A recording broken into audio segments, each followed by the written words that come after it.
নমস্কাৰ স্বাগতম জনাইছো আপুনি চাই আছে গুড মৰ্নিং 18 গৰম আৰু গ্ৰীষ্ম প্ৰবাহে জ্বলা কলা খুৱাইছে এতিয়া সৰ্বসাধাৰণক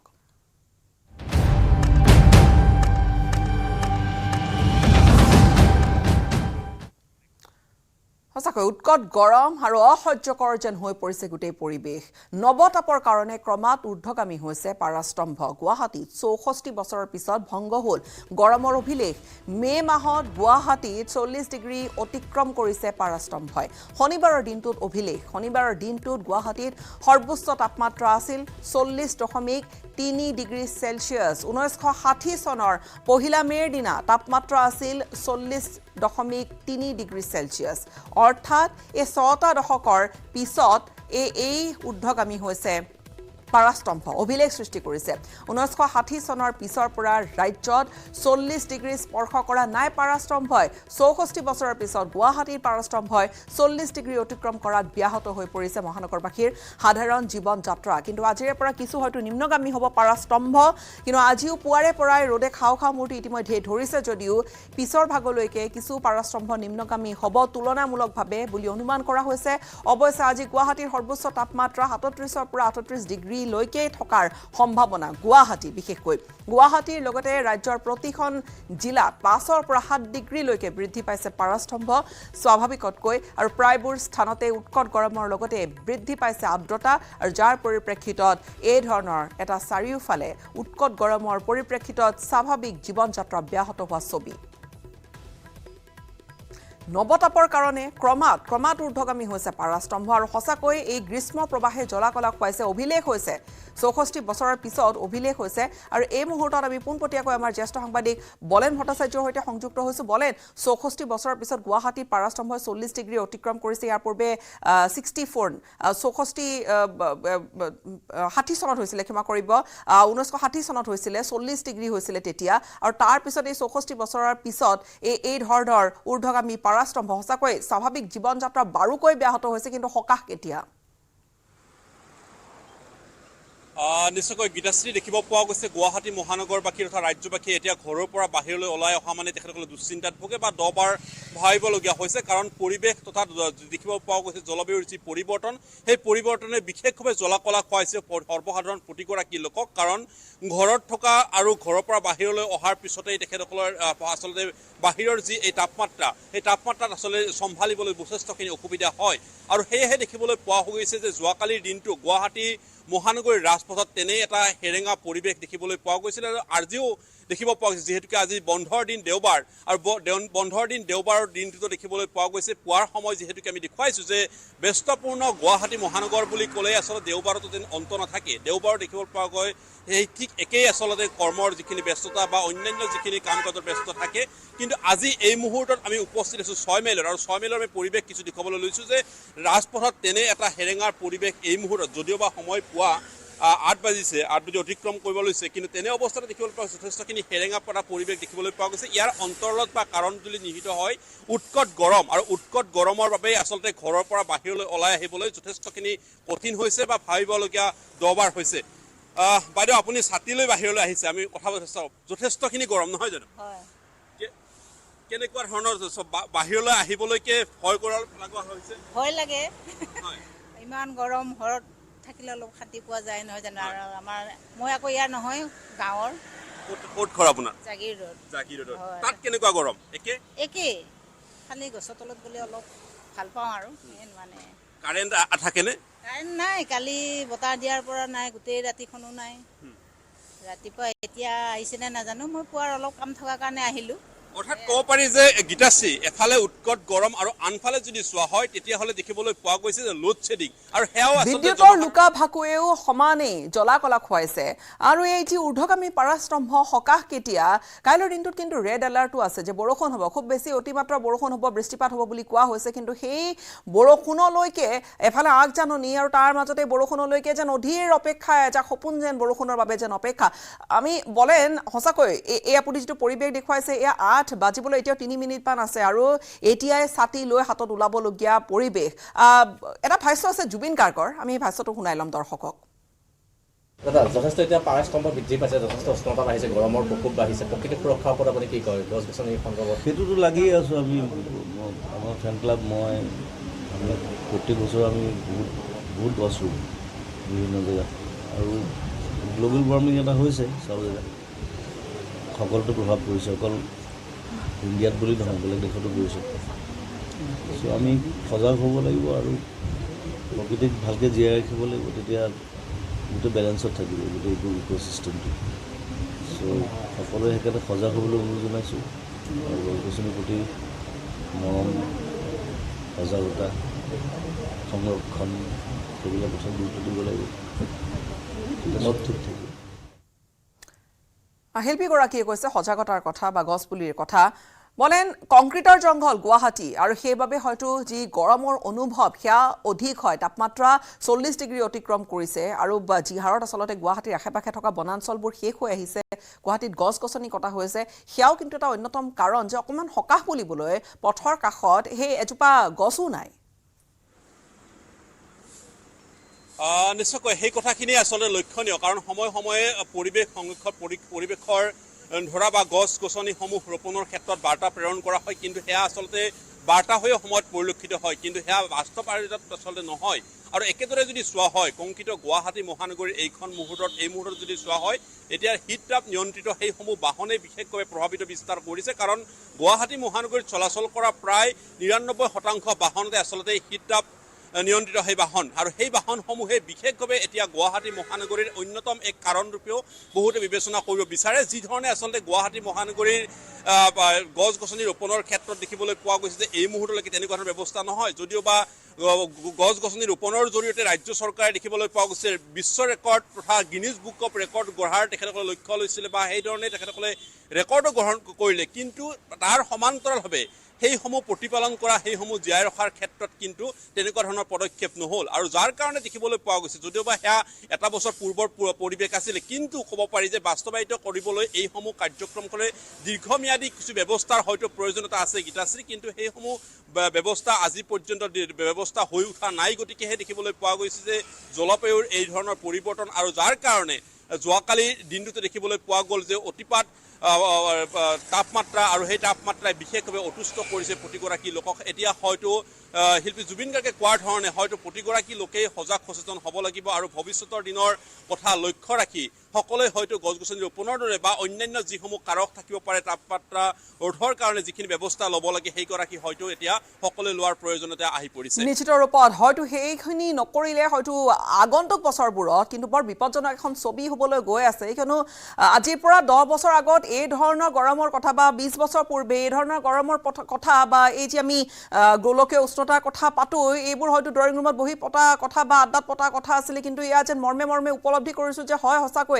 যে গৰমৰ প্ৰকোপ ইমানেই বৃদ্ধি হৈছে যে ঘৰৰ বাহিৰলৈকে ওলাবলৈকে ভয় বা চিন্তা কৰিবলগীয়া হৈছে। কিন্তু যিহেতু এটা এই মুহূৰ্তত সকাহৰ কথা যে ৰিমাল যি সাগৰীয় ঘূৰ্ণি, সেই সাগৰীয় ঘূৰ্ণিৰ পৰিপ্ৰেক্ষিতত হয়তো ইতিমধ্যে যিহেতু সাজু হৈছে বংগোপসাগৰত যি ঘূৰ্ণিৰ সৃষ্টি হৈছে, পশ্চিমবংগ উৰিষ্যা এইবোৰ ঠাইত বৰষুণ হ'ব, কিন্তু তাৰ সমান্তৰালকৈ অসমতো বৰষুণ হোৱাৰ আগজাননী আছে। সেই বৰষুণ কেতিয়াকৈ হ'ব বা কাইলৈৰ দিনটোত ৰেড এলাৰ্ট দি থোৱা আছে, বৰষুণৰ মাত্ৰা বহু বেছি হ'ব বুলি কোৱা হৈছে, বলেন সেইখিনি কথা যদি জনায়।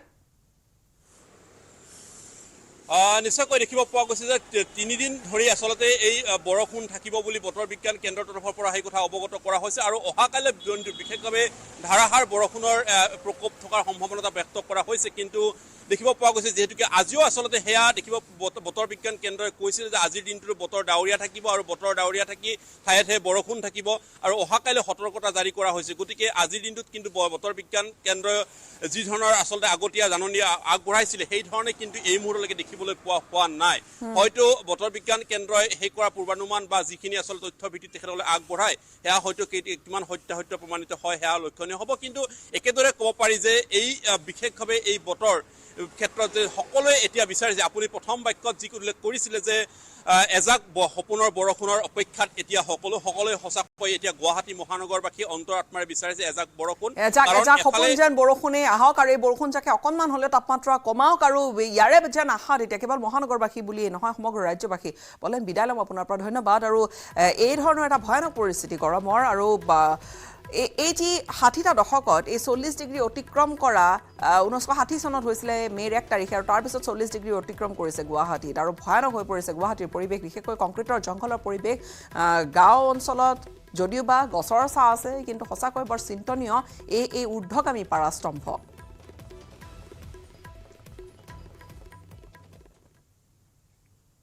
আৰু ইফালে তীব্ৰ খৰাং এফালে যদি গৰম আনহাতে চিৰিয়াল ফাট খেতি পথাৰত তীব্ৰ খৰাং পৰিস্থিতিৰ বাবে সংকটৰ গৰাহত ৰাজ্যৰ বৃহৎ উদ্যোগ চাহ উদ্যোগটো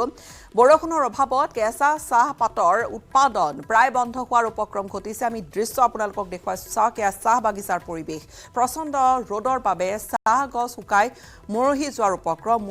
উপক্ৰম বৃহৎ লোকচানৰ সন্মুখীন হৈছে ৰাজ্যৰ চাহ উদ্যোগটো লক্ষী টি ইণ্ডাষ্ট্ৰিজ ঢেকিয়াজুলিৰ নাৰায়ণপুৰ চাহ বাগিচাত কেঁচা চাহপাতৰ উৎপাদন প্ৰায় বন্ধ হোৱাৰ উপক্ৰম হোৱাত অস্থায়ী শ্ৰমিকৰ কাম ইতিমধ্যে বন্ধ কৰি দিছে কৰ্তৃপক্ষই ইয়াকে লৈ শ্ৰমিকসকলৰ মাজতো হাহাকাৰ যিহেতু এটা ঠাইত এটা খণ্ডত প্ৰভাৱ পৰিলে এই খণ্ডত প্ৰভাৱে ইয়াত নিয়োজিত হৈ থকা ব্যক্তিসকলকো চুই যায় আৰু স্বাভাৱিকতে এজাক বৰষুণৰ অপেক্ষা চাহ গছৰ অৱস্থা চাওক এটিকলি দুটি পাতৰ যি কথা কোৱা হয় এয়া বৰষুণৰ অভাৱত পানীৰ নাটনিত বা পানীৰ অভাৱত এই সেউজীয়া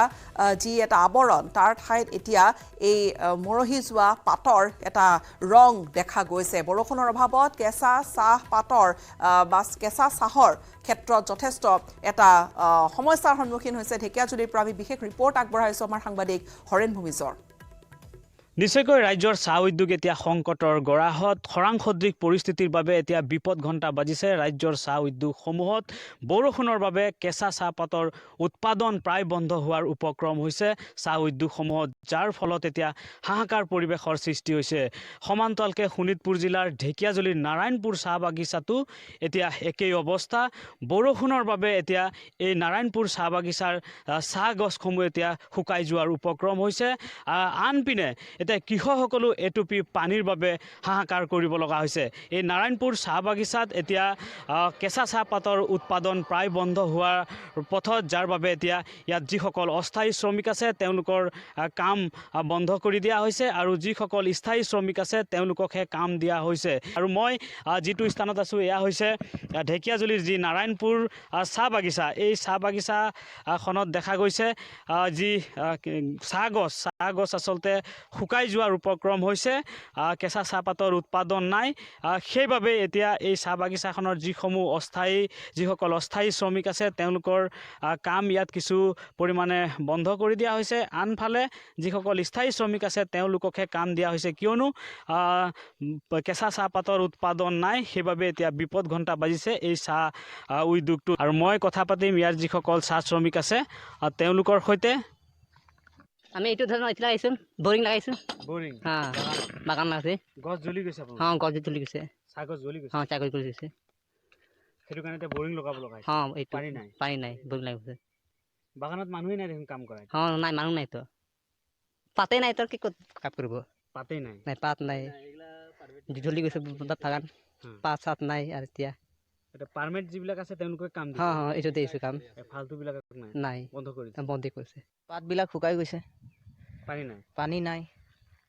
গৰমটো বহুত পৰি আছে এতিয়া আকৌ পানী বাগানত দিব লাগে এইটো কি কৰিব এতিয়া পানী পাইপ লগাইছোঁ পানী দিম নদীৰ পৰা আনিব হয় নদী নাই বৰিং আছে বৰিঙৰ পানী এই জেঠ মাহতো এতিয়া বৰিঙৰ পানী দিব লগা চাহ বাগানত উপায় নাই যেন বৰষুণৰ অপেক্ষাত এতিয়া বিভিন্ন খণ্ডৰ সঁচাকৈ সকলো ৰাজ্যবাসী এতিয়া বৰষুণৰ অপেক্ষাত সময়খিনিতে এটা বিৰতিৰ চাকৰি কৰে ঠিক আছে ইণ্ডিপেণ্ডেঞ্চ থাকে কিন্তু আপুনি দেখিছিলেনে অপেন চিগাৰেট খোৱা ৱাইন খোৱা 3টা বজাত ঘৰত সোমোৱা মানে যে এটা সাংঘাতিক বেয়া কাম কৰিছে এনেকুৱা কথা একো নাই মই যদি বেয়া হৈছোঁ সেই দায়িত্ব অকল মোৰ মায়ে নহয় দেউতাৰ সমানে ল'ব লাগিব কাৰণ তেওঁলোক দুজনেই মোক জন্ম দিছে যেতিয়া আমাক অকণমান বাহিৰলৈ অপেন ব্ৰড হ'বলৈ যেতিয়া এৰি দিয়ে তেতিয়া আমি এৰাল চিগা গৰু বুলি যিটো কয় আমি তেনেকুৱা হৈ পৰোঁ ৰেপ কেছ ইমান বেছি বাঢ়ি গৈছে মানুহৰ প্ৰতি মহিলাৰ প্ৰতি দৃষ্টিভংগী সলনি কৰিব লাগিব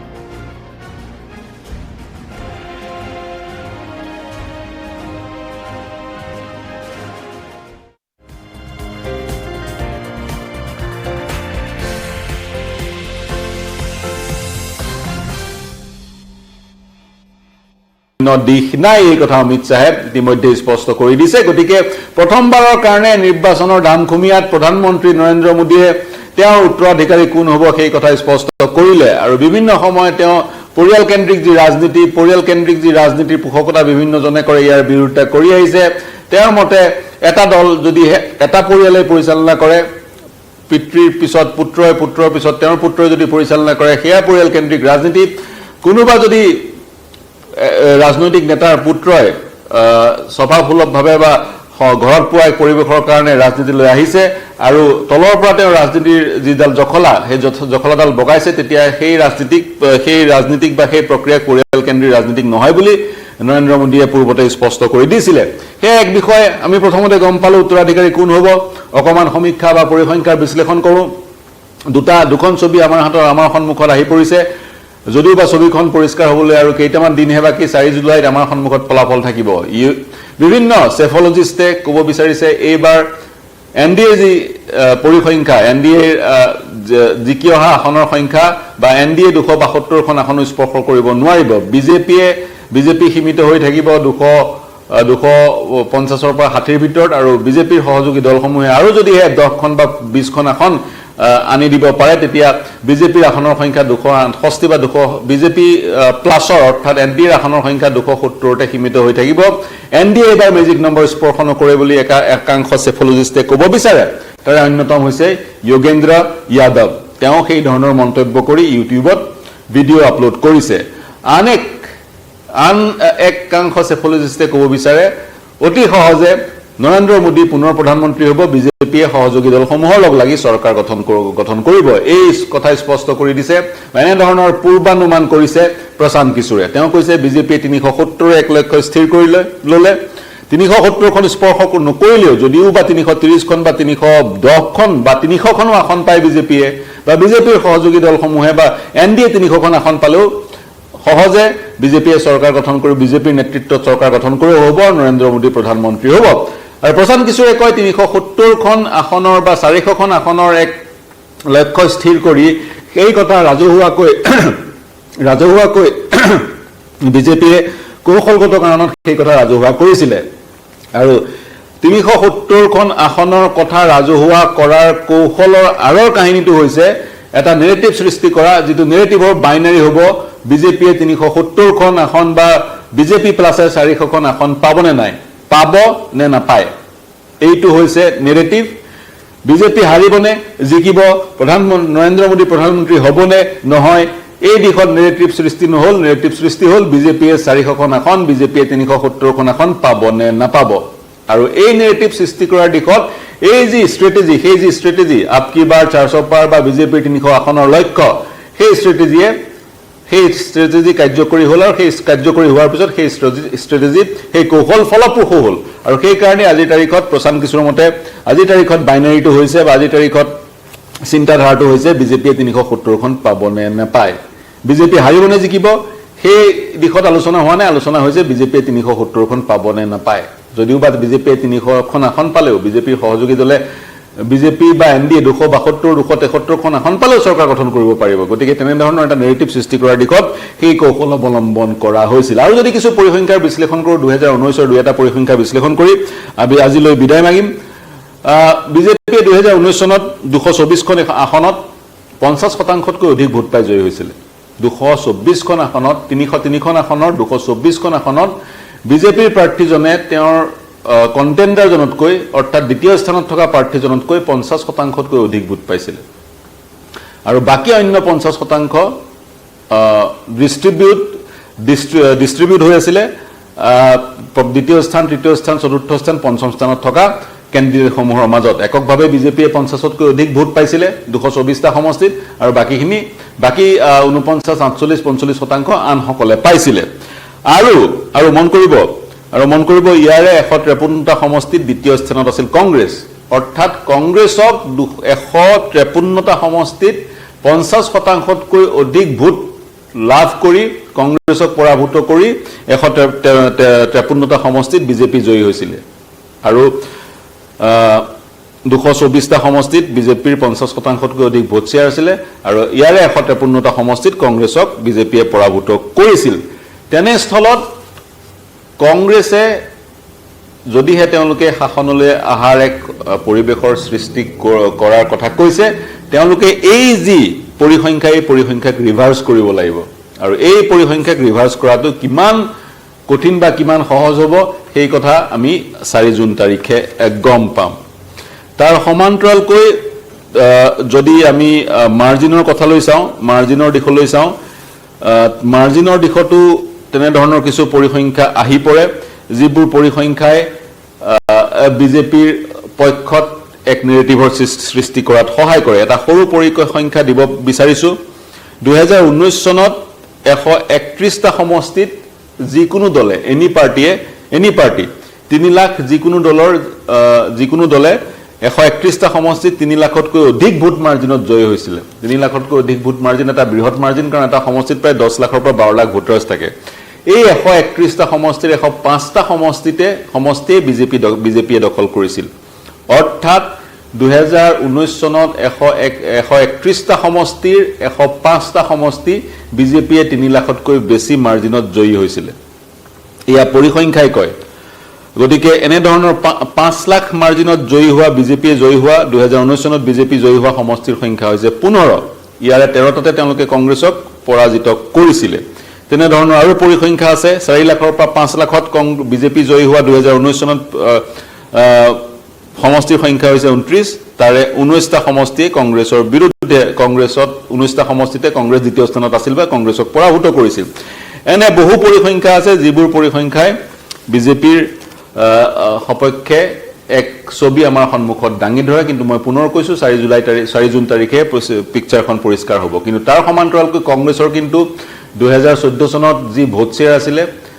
সেই একেধৰণৰ ভোট শ্বেয়াৰ 2019 চনত আছিলে। 2014 চনত 19% আছিলে, 2019 চনতো তেওঁলোকৰ 19% আছিল। গতিকে তেওঁলোকৰ ভোট বেছ ইনটেক্ট আছে। এয়া কংগ্ৰেছৰ কাৰণে এটা ভাল কথা। কিন্তু মন কৰিব, বিজেপিৰ ভোট শ্বেয়াৰ 2014 চনত আছিলে 31%, 2019 চনত হ'লগৈ 37%, 6% ভোট শ্বেয়াৰ বাঢ়িলে। কিন্তু তেওঁলোকৰ যি কেণ্ডিডেটৰ সংখ্যা 21 জন বাঢ়িলে। অৰ্থাৎ 6% ভোট শ্বেয়াৰ বাঢ়িলে ঠিকেই, কিন্তু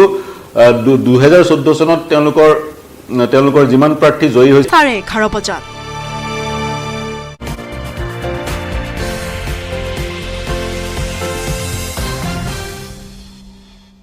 স্বাগতম জনাইছো। নিশা আমিনগাঁৱত শিহৰণকাৰী ঘটনা এটা ঘটি গ'ল। 7 গৰাকী মহিলাৰ শৰীৰত গৰম তেল ঢালি দিলে এগৰাকীয়ে। হোটেলৰ কেৰাহীৰ গৰম তেল ঢালি এগৰাকী মহিলাই প্ৰতিশোধ ল'লে আন 7 গৰাকীকৈ মহিলাৰ ওপৰত। গৰম তেলে পুৰিলে 7 গৰাকীকৈ মহিলাক। আটাইতকৈ বেছি এগৰাকী আঘাতপ্ৰাপ্ত হৈছে আৰু গোটেই কেইগৰাকী মহিলাকে হাস্পতালত ভৰ্তি কৰোৱা হ'ল ততাতৈয়াকৈ। তাৰে এগৰাকী মহিলাৰ অৱস্থা অতি সংকটজনক। আনহাতে সংকটজনক অৱস্থাত মহিলাগৰাকীক গুৱাহাটী চিকিৎসা মহাবিদ্যালয় হাস্পতালত ভৰ্তি কৰোৱা হৈছে। ঘটনা সন্দৰ্ভত জোনালী কলিতা নামৰ মহিলাগৰাকীক আৰক্ষীয়ে গ্ৰেপ্তাৰ কৰি সোধা পোছা কৰিছে।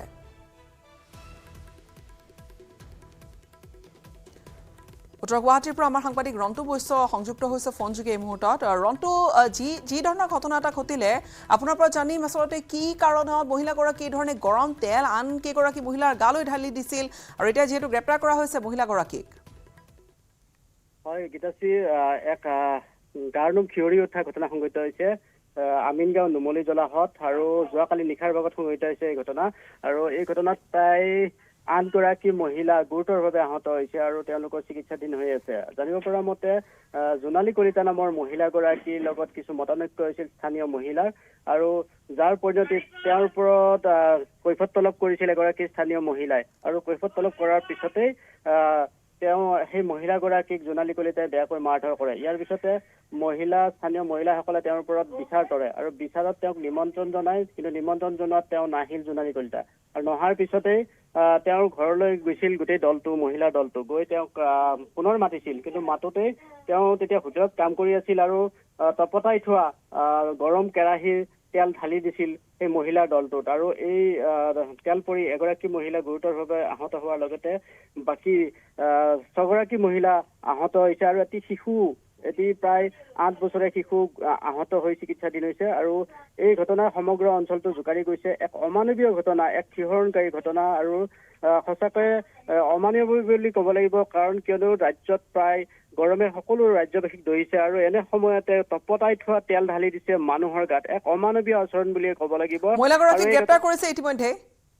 হয় এই ঘটনাৰ পিছতে উত্তৰ গুৱাহাটী আৰক্ষীত স্থানীয় মহিলাসকলে গোচৰ তৰাৰ সেই মৰ্মে জোনালী কলিতাক আৰক্ষীয়ে গ্ৰেপ্তাৰ কৰিছে আৰু জানিব পৰা মতে তেওঁৰ ওপৰত আৰক্ষীয়ে ক্ষীপ্ৰ তদন্ত আৰম্ভ কৰিব হয় ধন্যবাদ জ্ঞাপন কৰিছোঁ ৰন্তু বৈশ্য আমাক এইখিনি আপডেট আপুনি দিলে কিন্তু বৰ ভয়ানক ঘটনা এগৰাকী মহিলাই তপলাই থোৱা গৰম তেল কেৰাহীৰ তেল ঢালি দিছে 7গৰাকীৰ গালৈ এটি শিশু আঘাতপ্ৰাপ্ত হৈছে এগৰাকী মহিলাৰ অৱস্থা খুব সংকটজনক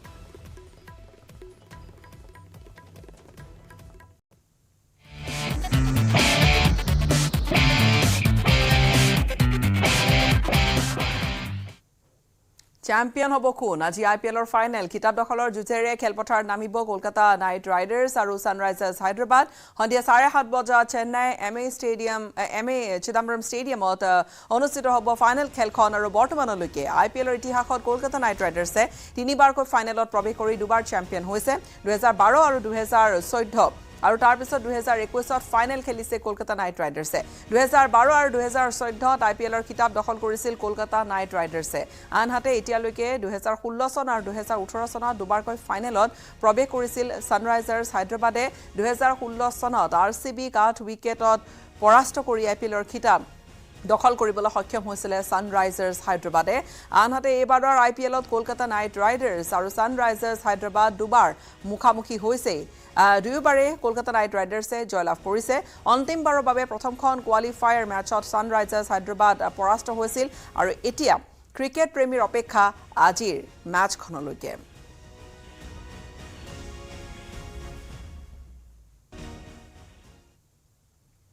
এফালে IPL যাত্ৰা সামৰি গৃহভূমিত উপস্থিত ৰিয়ান পৰাগ চেন্নাইৰ পৰা বৰঝাৰ বিমানবন্দৰত উপস্থিত হ'ল ৰিয়ান পৰাগ ৰাজস্থান ৰয়েলছৰ হৈ 16খন খেল খেলি গৃহভূমিত ভৰি দিছে ৰিয়ান পৰাগে IPLত ছানৰাইজাৰ্ছ হায়দৰাবাদৰ বিৰুদ্ধে শেষৰখন খেল খেলিছিল ৰিয়ান পৰাগে এবাৰ ভাল অভিজ্ঞতা হ'ল কিন্তু জয় হ'ব নোৱাৰিলো বাবে মনটো বেয়া বুলি ক'লে ৰিয়ান পৰাগে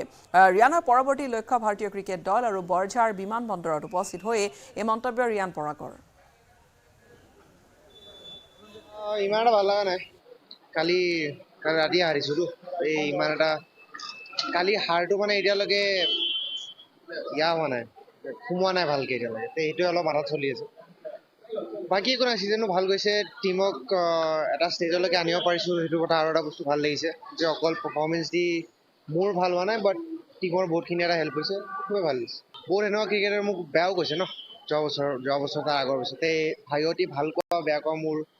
মাথা দিবা নাই আৰু বা মই ইমান সুধিও থকা নাই বিকজ লাষ্ট ইয়েৰ এনেকৈ এয়াৰপৰ্ট আহিছিলোঁ অকলে মই চুপচাপ দেউতাৰ লগত গুচি গৈছিলোঁ আজি অলপ বেলেগ আপোনালোক আহিছে তে বেলেগ কোনে কি কয় কোনে কি নাই কোৱা তাৰ কথা মই বেছি ভাবি থকা নাই অসমত প্ৰতিগৰাকী বাসিন্দাই আপোনাক লৈ গৌৰৱ কৰিছে অসমীয়াসকলে আপোনাক লৈ বহুত আছে অফক'ৰ্ছ নিজৰ সেইটো এটা কথা আহি জানো মই যোৱা বছৰ নিজৰ অসমৰ মানুহৰ পৰা মই কথা শুনিছোঁ বা যেনেকুৱাই আহক তে মই এইখিনি বস্তু গম পাইছোঁ এতিয়া প্ৰেছ কনফাৰেঞ্চত মই এইটোৱে কথা কৈছোঁ যে মই জানো বহুতে লুকআপটো কৰি আছে সৰু ল'ৰাই শিকিব চেষ্টা কৰি আছে বা ইনস্পায়াৰ হৈ আছে সেইটো কাৰণে মই নিজে বহুত গৌৰৱিত যে ল'ৰাক ইনস্পায়াৰ কৰিব পাৰিছে সৰু ল'ৰাক আৰু চবকে এটা যে ড্ৰিম এটা দিব পাৰিছে আমিও খেলিব পাৰোঁ বা আমাৰ অসমৰ ল'ৰা খেলিব পাৰে তাৰ বাহিৰে মই মানে ভাবি ইণ্ডিয়া